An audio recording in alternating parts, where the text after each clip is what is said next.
Você já parou para pensar quantas vezes julgamos alguém pela aparência? Quantas vezes criamos uma história inteira sobre uma pessoa baseados apenas no que nossos olhos capturam em segundos? E se eu te dissesse que às vezes, apenas às vezes, esse julgamento precipitado pode se transformar no momento mais humilhante da vida de alguém? Hoje vou contar uma história que começou numa rua qualquer de São Paulo, mas que ecoou pelos corredores da Polícia Federal por meses. Era uma manhã de quinta-feira, quando Marina decidiu sair mais cedo de casa. Havia algo no ar daquela manhã de outubro que a fez escolher caminhar ao invés de dirigir. Talvez fosse a necessidade de sentir a cidade acordando, ou talvez fosse apenas intuição. Daquelas que só fazem sentido depois que tudo acontece. Marina vestia sua calça jeans favorita, um pouco desbotada pelo uso, uma camiseta simples e tênis gastos. Seus cabelos cacheados estavam presos num coque desarrumado.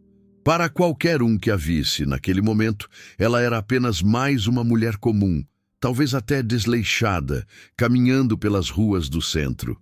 O que ninguém podia imaginar é que por baixo daquela aparência despretensiosa estava uma das mentes mais brilhantes da inteligência brasileira. Marina Cavalcante havia dedicado 15 anos da sua vida ao serviço da Polícia Federal. Especialista em crimes cibernéticos e lavagem de dinheiro, ela havia desmantelado algumas das maiores quadrilhas do país. Mas naquela manhã, ela era apenas Marina. Uma mulher que havia escolhido um dia de folga para resolver questões pessoais, visitar a mãe doente, comprar remédios. Do outro lado da cidade, o policial militar Rodrigo Silva iniciava seu turno. 3 anos de corporação, 26 anos de idade e uma pressão constante para mostrar serviço. Rodrigo não era um mau policial. Pelo contrário, acreditava genuinamente estar fazendo a diferença. Mas como tantos outros, havia sido moldado por um sistema que valoriza números, abordagens, apreensões. Naquela manhã, seu superior havia sido especialmente enfático sobre a necessidade de limpar as ruas antes de um evento importante que aconteceria no centro. O destino tem formas curiosas de entrelaçar vidas. Marina parou em frente a uma farmácia, conferindo uma mensagem no celular sobre os medicamentos da mãe. Seu telefone, um modelo antigo e com a tela trincada, contrastava com a pasta de couro que carregava, um presente do pai, já falecido, que ela nunca teve coragem de trocar. Foi nesse momento de vulnerabilidade cotidiana que Rodrigo anotou. Para os olhos treinados, ou seria melhor dizer, condicionados, de Rodrigo, Marina apresentava todos os sinais. Roupas simples demais para carregar uma pasta executiva. Movimentos que ele interpretou como nervosos, mas que eram apenas a preocupação de uma filha.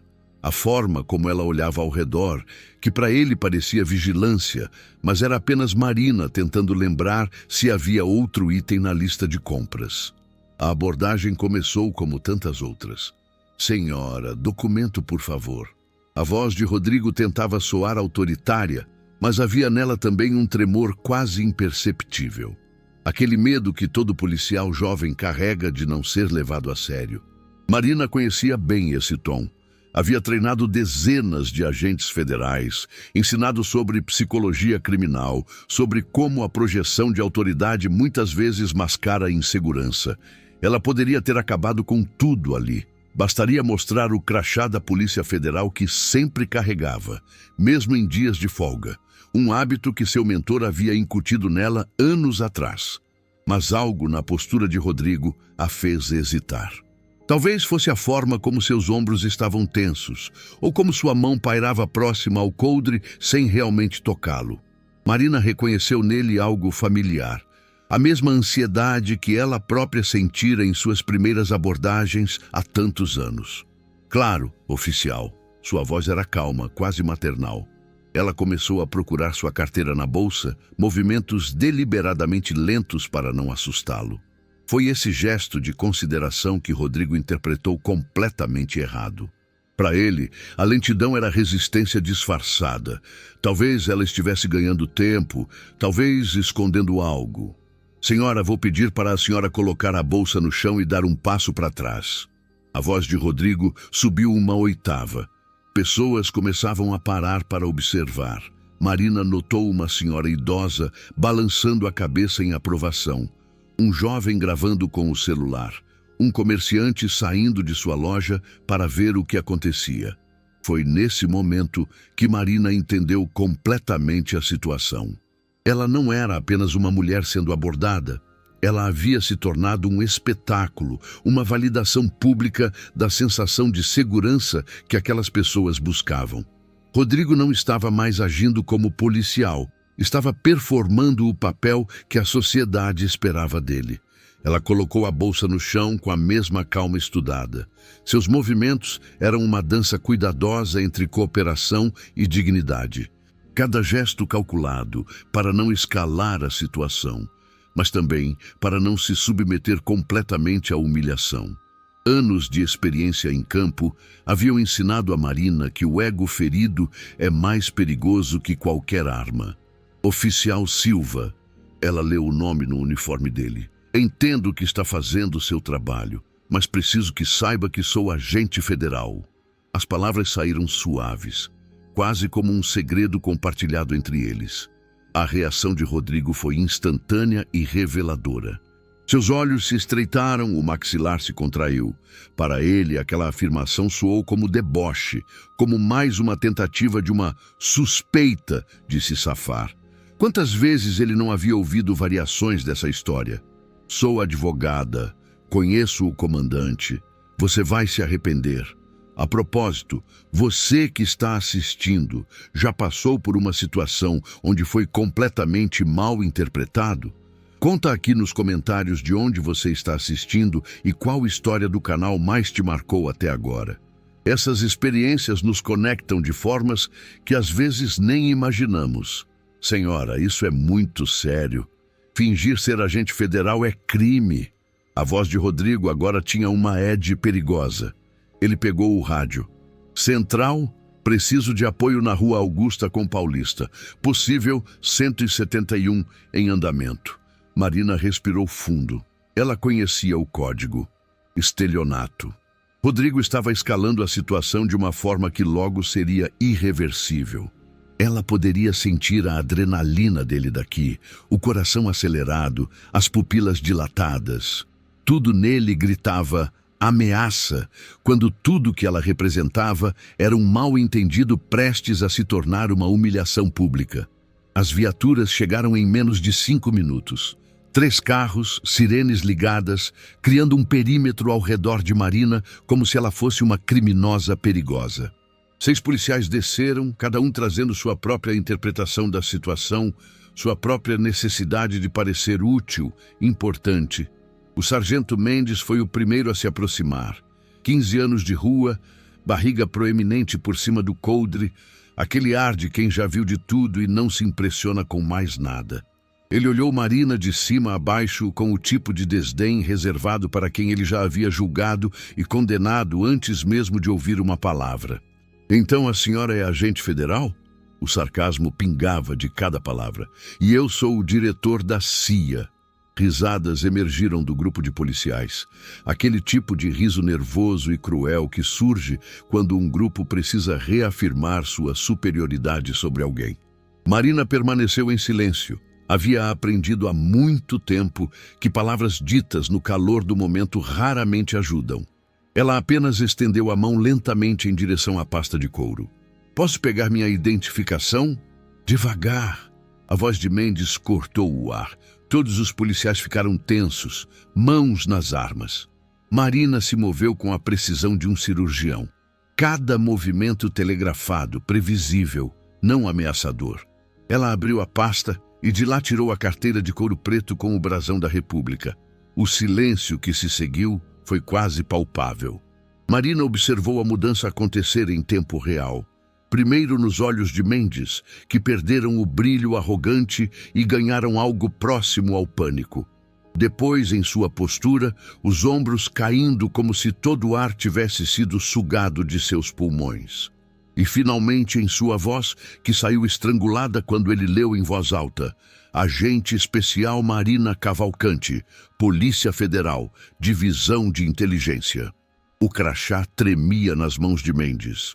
Não era apenas um documento, era a materialização de um erro monumental. Marina podia ver os pensamentos passando pela cabeça dele como um filme em alta velocidade. A repercussão, o processo administrativo, a humilhação perante os superiores, talvez até o fim da carreira. Rodrigo havia empalidecido. O jovem policial que minutos atrás irradiava autoridade, agora parecia um menino pego em uma travessura que foi longe demais. Suas mãos tremiam visivelmente, e Marina notou que ele lutava para não chorar. Toda sua certeza, toda sua convicção havia evaporado, deixando apenas o terror nu e cru das consequências. Agente Cavalcante, nós...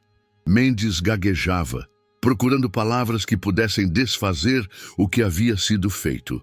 Mas como se desculpar por humilhar alguém publicamente? Como voltar atrás quando dezenas de pessoas gravaram cada segundo daquele teatro de erros? Marina pegou seu crachá de volta com a mesma calma que manteve durante toda a abordagem. Ela olhou para cada um dos policiais presentes.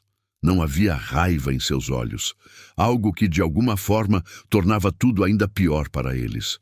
Havia apenas uma tristeza profunda, não por ela mesma, mas pelo que aquele momento representava. Vocês sabem quantos criminosos de colarinho branco eu ajudei a prender nos últimos 15 anos? Sua voz era suave, quase gentil. Homens que desviaram milhões da saúde, da educação. Pessoas que vocês nunca parariam na rua porque vestem terno e gravata, porque dirigem carros importados, porque têm a aparência certa. Ela fez uma pausa, deixando as palavras penetrarem. E aqui estou eu, numa manhã de folga, indo comprar remédios para minha mãe, e 6 viaturas são necessárias porque eu não me encaixo na imagem que vocês têm de como uma agente federal deveria parecer. Marina se abaixou para pegar sua bolsa. O movimento fez todos os policiais darem um passo para trás involuntariamente, como se ela de repente tivesse se tornado radioativa. Ela ajeitou a alça no ombro, pegou a pasta de couro e olhou diretamente para Rodrigo. Oficial Silva, você tem potencial. Eu vi isso na forma como se aproximou, na cautela que demonstrou. Mas deixe que essa experiência te ensine algo importante. O crime não tem cara, não tem roupa, não tem endereço.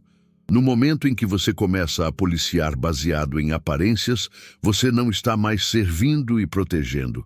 Você está apenas perpetuando preconceitos. Rodrigo não conseguia encará-la. Seus olhos estavam fixos no chão, as lágrimas agora fluindo livremente. Ele havia entrado naquela manhã acreditando ser um dos mocinhos e agora se via confrontado com a possibilidade de ter se tornado exatamente o tipo de policial que jurou nunca ser. Marina começou a se afastar, mas parou após alguns passos. Virou-se mais uma vez. Sargento Mendes, imagino que um relatório será necessário. Estarei disponível para prestar qualquer esclarecimento. Ela tirou um cartão do bolso e entregou a ele. Meu contato direto. Mas quero que saiba uma coisa. Não vou processar ninguém. Não vou fazer denúncia na corregedoria. Não vou transformar isso em um caso. Mendes pegou o cartão com mãos ainda trêmulas. Por quê? A pergunta escapou antes que ele pudesse se conter. Marina sorriu, mas era um sorriso carregado de uma melancolia profunda. Porque vocês são sintomas, não a doença. Processar vocês não vai mudar o sistema que os treinou para ver ameaças onde não existem. Não vai mudar a sociedade que aplaude quando vocês abordam quem não se encaixa no padrão. Ela olhou ao redor para as pessoas que ainda observavam, algumas ainda gravando. Além disso, vocês terão que viver com isso. Cada vez que colocarem a farda, vão lembrar deste momento. E espero, sinceramente espero, que isso os torne policiais melhores. O caminho até a farmácia pareceu eterno. Marina podia sentir os olhares em suas costas, ouvia os sussurros, os comentários. Alguns defendendo a ação policial. Eles estavam só fazendo o trabalho deles. Outros criticando. Absurdo, dava para ver que ela não era criminosa. Todos com opiniões sobre um evento que não compreendiam completamente. Na farmácia, as mãos de Marina tremiam finalmente enquanto entregava a receita. A farmacêutica, uma senhora de meia idade com olhos gentis, tocou sua mão levemente. Eu vi tudo pela janela, ela disse baixinho. A senhora lidou com isso com uma dignidade que eu nunca teria. Marina sentiu as lágrimas ameaçando cair pela primeira vez. Obrigada, ela sussurrou. Foi apenas uma palavra, mas carregava o peso de toda a manhã. Enquanto esperava os medicamentos, Marina pensou em sua mãe. Dona Clarice havia sido empregada doméstica a vida toda. Trabalhou em casas de famílias ricas, criou os filhos dos outros, enquanto Marina ficava com a avó. Quantas vezes Dona Clarice não havia sido revistada na saída do trabalho? Quantas vezes não foi acusada injustamente? E ela nunca teve um crachá da Polícia Federal para mostrar, nunca teve o poder institucional para se defender. Foi Dona Clarice quem insistiu para que Marina estudasse, que fizesse concurso público. Filha, conhecimento e posição são as únicas coisas que eles não podem tirar de você, ela dizia. Mas mesmo com todo o conhecimento, com toda a posição, Marina ainda era vista primeiro pela sua aparência. Ainda era julgada pela embalagem e não pelo conteúdo. Seu telefone vibrou. Uma mensagem de seu chefe na Polícia Federal. Marina, vi os vídeos. Quer que eu tome alguma providência? Ela digitou rapidamente. Não, chefe. Às vezes a melhor lição é aquela que a pessoa dá em si mesma. Nos dias que se seguiram, o vídeo viralizou. Policiais humilhados após abordarem agente federal eram as manchetes. Mas Marina sabia que essa narrativa também estava errada. Não havia vencedores naquela história. Apenas vítimas de um sistema que ensina a temer o diferente, a suspeitar do que não se encaixa. Rodrigo tentou ligar para ela 3 vezes. Na 4ª tentativa, Marina atendeu. A voz do outro lado estava embargada. Agente Cavalcante, eu não durmo direito desde aquele dia.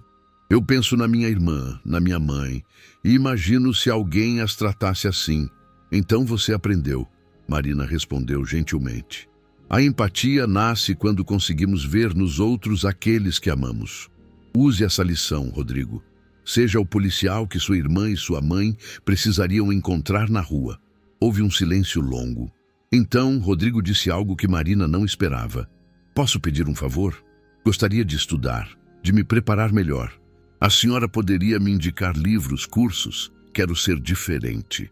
Marina sorriu, genuinamente dessa vez. Claro, Rodrigo. Vou enviar uma lista. E se quiser, posso apresentá-lo a alguns colegas que dão palestras sobre policiamento comunitário, sobre viés inconsciente, sobre como ser um agente de segurança verdadeiro. Meses depois, Marina recebeu um e-mail de Rodrigo. Ele havia se inscrito em um curso de direitos humanos. Estava participando de um grupo de estudos sobre policiamento e sociedade. No e-mail, ele escreveu: todo dia, antes de colocar a farda, eu me lembro daquele momento. Não com vergonha apenas, mas como um lembrete de que o poder que carrego pode construir ou destruir. Escolho construir. Marina imprimiu o e-mail e guardou em sua gaveta, junto com outros pequenos sinais de que mudança é possível. Não é fácil, não é rápida, mas é possível. Cada pessoa que questiona seus preconceitos, cada agente que escolhe ver o humano antes do suspeito, cada cidadão que se recusa a aplaudir a violência gratuita, todos são gotas em um oceano de transformação. A história de Marina e Rodrigo não é única. Todos os dias, em algum lugar do Brasil, alguém é julgado pela aparência, pela roupa, pela cor da pele, pelo endereço. Todos os dias, policiais bem-intencionados cometem erros baseados em preconceitos que nem sabem que carregam. E todos os dias existe a oportunidade de escolher diferente, de ser melhor, de quebrar o ciclo. Marina continua seu trabalho na Polícia Federal. Continua prendendo criminosos de colarinho branco, continua desmantelando esquemas de corrupção. Mas agora, ela também dá palestras em academias de polícia, conta sua história, mostra seu crachá não como símbolo de poder, mas como lembrete de que as aparências enganam, sempre enganaram, sempre enganarão. Rodrigo se tornou instrutor na Academia de Polícia Militar. Ele conta a história daquele dia para cada nova turma, sem omitir detalhes, sem se poupar da vergonha. O pior erro que um policial pode cometer, ele diz aos novatos, é acreditar que pode julgar um livro pela capa. No dia que vocês fizerem isso, podem estar humilhando um herói, prendendo um inocente, ou pior, deixando o verdadeiro criminoso passar enquanto vocês estão distraídos com seus preconceitos. A pasta de couro do pai de Marina ainda a acompanha todos os dias. Às vezes ela a olha e pensa em todas as histórias que os objetos carregam, todas as memórias, todos os significados que são invisíveis aos olhos de quem julga apenas pela superfície. A mãe de Marina, Dona Clarice, quando soube do ocorrido, apenas abraçou a filha e disse: "Você transformou um momento de humilhação em uma oportunidade de ensino. Seu pai ficaria orgulhoso." E talvez seja isso o mais importante desta história. A capacidade de transformar dor em propósito, erro em aprendizado, preconceito em consciência. Naquela manhã de outubro, em uma rua qualquer de São Paulo, não foi apenas um mal-entendido que ocorreu. Foi um espelho colocado diante de todos nós, refletindo nossos preconceitos, nossos medos, nossas falhas como sociedade. Marina poderia ter usado seu poder para punir, para destruir carreiras, para buscar vingança. Escolheu usar para ensinar, para transformar, para plantar sementes de mudança. E você que chegou até aqui, que acompanhou cada momento desta história, reflita. Quantas Marinas você já julgou pela aparência? Quantos Rodrigos existem em você, prontos para ver ameaça onde há apenas diferença? Não somos todos, de alguma forma, prisioneiros de nossos preconceitos, esperando pelo momento de libertação que vem com o reconhecimento e a mudança? Se esta história tocou você de alguma forma, se fez você pensar diferente sobre suas próprias percepções e julgamentos, considere se inscrever no canal. Aqui, toda semana, trazemos histórias reais que nos fazem refletir sobre quem somos e quem podemos ser. Compartilhe este vídeo com alguém que precisa ouvir esta mensagem. Alguém que talvez esteja preso em seus próprios preconceitos sem nem perceber. E lembre-se, a mudança começa quando paramos de ver ameaças e começamos a ver pessoas. Até a próxima história. E obrigado por me permitir fazer parte da sua jornada de reflexão e crescimento. Que você possa ver além das aparências e encontrar a humanidade que existe em cada um que cruza seu caminho.